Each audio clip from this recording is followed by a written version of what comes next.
সাজানোর প্রক্রিয়া ও অনেকগুলো শেপকে কিভাবে গ্রুপ করা যায় তা নিয়ে লেসন থাকবে এই পর্যায়ে, যার দ্বারা আমরা শিখব শেপ অ্যালাইনিং ও অনেকগুলো শেপ গ্রুপিং।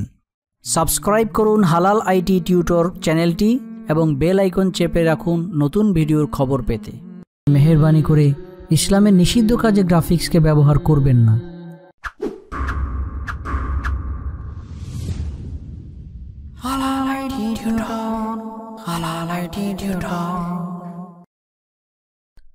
যে টেক্সট আমরা তৈরি করলাম, এই টেক্সটটাকে যদি কোনো একটি শেপের মধ্যে বসাতে চাই তাহলে এটাকে অ্যালাইন টুলের মাধ্যমে আমরা বসাবো।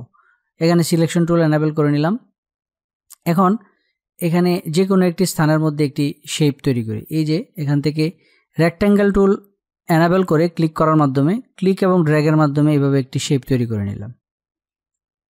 এই শেপটির কালারকে পরিবর্তন করে নেই, এটা একটি অন্য একটি কালার দিয়ে দিলাম। এই যে এরকম এখান থেকে এই কালারটি দিয়ে দিলাম। এখন এই শেপের মধ্যে যদি এই শেপটাকে যদি বসাতে চাই এবং এই শেপের এই অংশের মধ্যে যদি আমরা এটাকে সেট করতে চাই তাহলে এই যে ক্লিক ড্র্যাগের মাধ্যমে এখানে কিন্তু দুইটি শেপ, একটি হচ্ছে ডট লাইন আর একটি হচ্ছে টেক্সট, দুইটি একসাথেই রয়েছে। এখন বসাতে চাইলে এটাকে ক্লিক ড্র্যাগের মাধ্যমে এভাবে সিলেক্ট করে নিলাম। সিলেক্ট করে যদি টান দেই তাহলে এটা দুটি একসাথে সিলেক্ট হবে, দুটি একসাথে মুভ হবে। আর যদি এভাবে স্বাভাবিকভাবে ক্লিক করে ড্র্যাগ করি তাহলে এটা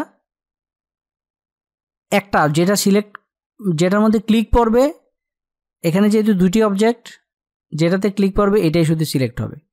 তো এই দুইটাকে যদি একসাথে আমরা এভাবে বারবার ক্লিক ড্র্যাগের মাধ্যমে সিলেক্ট করতে হবে, এটা একটা সময় সাপেক্ষ কাজ। এটাকে যদি একসাথে গ্রুপ করে দেয়া যায়, দুইটা একসাথেই থাকবে, তাহলে এটা খুব সবসময় আমরা এটা এক ক্লিকের মাধ্যমে এটাকে সরাতে সক্ষম হব। তো এই দুটি অবজেক্টকে একসাথে যদি গ্রুপ করতে চাই, কন্ট্রোল জেড প্রেস করে আন্ডু করে দিলাম, ক্লিক ড্র্যাগের মাধ্যমে সিলেক্ট করে নিলাম, সিলেক্ট করে রাইট বাটন ক্লিক করে গ্রুপ। এখন ক্লিক করে যখন ড্র্যাগ করব তখন এটা সবসময় গ্রুপ হওয়ার কারণে এটা মুভ হবে।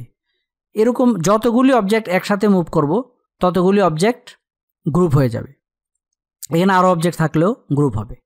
তো এইভাবে আমরা গ্রুপ করতে পারবো এবং অ্যালাইন করার ক্ষেত্রেও গ্রুপটা কাজ করে থাকে। এখন এই শেপটাকে যদি আমি কপি করে নিতে চাই, অল্টার প্রেস করে এভাবে ড্র্যাগ করে এখানে নিয়ে গেলাম, নিয়ে শিফট প্রেস করে এভাবে ছোট করে দিলাম। শিফট প্রেস করে ছোট করে দেওয়ার সাথে সাথে দেখতে পাচ্ছি এটা এই অংশে চলে যাচ্ছে। এটাকে লেয়ার প্যালেটকে অন করে এই যে এখানে যে ব্যাকগ্রাউন্ডটা রয়েছে এই ব্যাকগ্রাউন্ডটাকে ড্র্যাগ করে এখানে নামিয়ে দিই, তাহলে টেক্সটটা আমরা দেখতে পারবো। এখন এটাকে ক্লিক ড্র্যাগের মাধ্যমে এই পজিশনে নিয়ে আসলাম।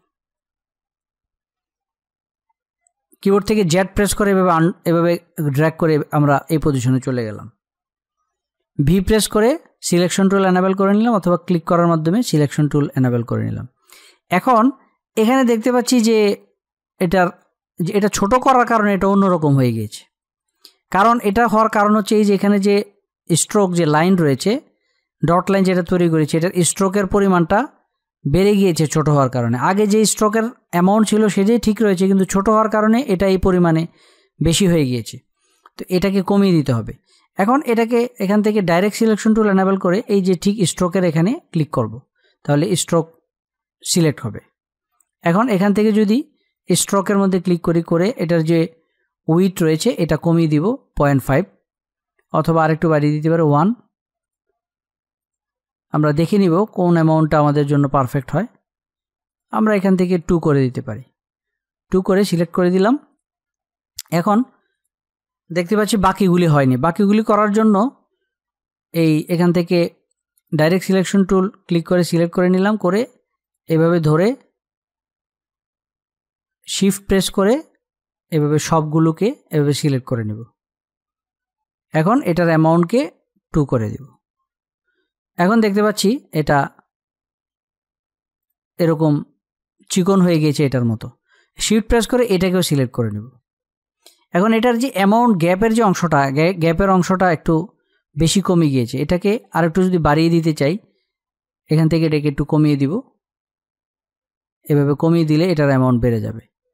এটা কমাচ্ছি কীভাবে? ডাউন অ্যারো প্রেস করার মাধ্যমে। Down arrow, up arrow, down অ্যারোর মাধ্যমে আমরা এটাকে কমাতে বাড়াতে পারবো, অথবা অ্যামাউন্ট এখানে লিখিয়ে দিতে পারবো। এখন দেখতে পাচ্ছি এটা আমাদের কাঙ্ক্ষিত যে শেপ, এটা যেটা আমরা করতে চেয়েছিলাম সেটা হয়েছে। কিন্তু এখন এই যে শেপের মধ্যে এটার কালারটা আমরা একটু পরিবর্তন করে দিই, অন্যরকম কালার দিয়ে দিই।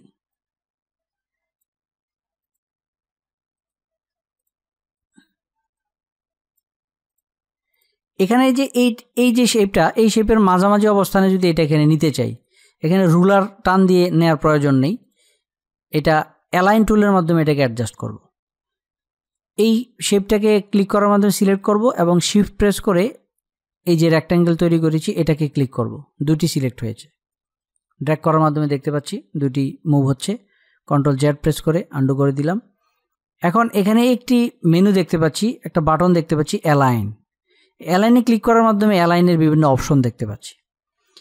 এই যে এই অপশনটা মানে হচ্ছে হরিজন্টাল অ্যালাইন, তার মানে দুটি শেপ একদম পাশাপাশি অ্যালাইন হবে। আর এই যে অপশনটা এটা হচ্ছে মাঝামাঝি অ্যালাইন হবে, মিডল অবস্থানে অ্যালাইন হবে। আর এটা হচ্ছে হরিজন্টাল অ্যালাইন, এটা ডান পাশে অ্যালাইন হবে। আর এই যে এটা হচ্ছে উপরের দিক দিয়ে অ্যালাইন হবে, যে এটা আইকন দেখলেই বোঝা যাচ্ছে। এটা মাঝামাঝিতে উপরে নিচে মাঝামাঝিতে অ্যালাইন হবে, এটা নিচের দিক দিয়ে অ্যালাইন হবে। তো যেহেতু এটা আমরা এই মাঝামাঝি অবস্থানে অ্যালাইন করব, আমরা এটাকে সিলেক্ট করে দিব। এটা ক্লিক করার মাধ্যমে এটা এই পজিশনে অ্যালাইন হয়ে যাবে।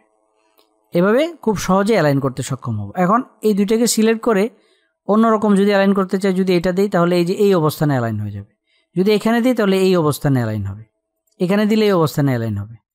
এভাবে যে অবস্থানে দিব ওই অবস্থানে এটা অ্যালাইন হবে। আমরা কন্ট্রোল জেড প্রেস করে আন্ডু করে দিলাম। যেহেতু এই পজিশনে ক্লিক ড্র্যাগের মাধ্যমে সিলেক্ট করে নিলাম অ্যালাইন, যেহেতু মাঝামাঝিতে আমরা অ্যালাইন করব, হরিজন্টাল অ্যালাইন টুল এটা ক্লিক করার মাধ্যমে আমরা এই অ্যালাইনটা করতে সক্ষম হব। এভাবে খুব সহজে গ্রুপ করতে পারি এবং আমরা অ্যালাইন করতে সক্ষম হব। এই ছিল আমাদের আজকের লেসন। আশা করছি এই লেসনটি আপনাদের ভালো লেগেছে। এই লেসন সম্পর্কিত আপনাদের যে কোনো মতামত কমেন্টস বক্সে লিখে দিন। আর ভিডিওটি যদি ভালো লেগে থাকে তাহলে একটি লাইক দিবেন এবং শেয়ার করবেন, আর অবশ্যই সাবস্ক্রাইব করবেন। তাহলে আজ এ পর্যন্তই।